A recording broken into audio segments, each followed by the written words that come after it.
te aduci. Îi decedește.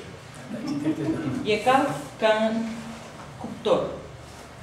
Nechezatul unui urmaș al cailor lui Mahomet anunță culoarea roșie la semafor. Pe drumul taberei, lângă piață, aproape de parapet, în urma hadbanului staționează, aprinzându-și ochii din spate, Loganuri, Ferrari, Seate. Din păcate, căruța trasă de un cal de o remarcabilă rasă nu are lumini de semnalizare. Însă acum că e cald, cel din urmă îi se încrede în coada pletoasă care, în așteptare de verde, e pe rol de evantai și devine gata de start atunci când răsună un hai, că o luăm din loc.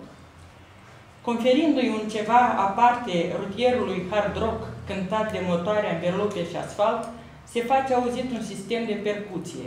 Răsună trapul cabalin și scârțitul căruții, precum sunetele subțiri ale unui clavesin în răpăitul tobilor improvizate din cratițe uzate. Curând, ritmul devine mai lent și notele maestre emise de ansamblul ecvestru dispar între clădiri. Căruțașul scoate un cornet, iar calul devine atent, așteptând să-i răsune în urechi consacratul metalului preț. Fiare vechi, cumpărăm fiare vechi!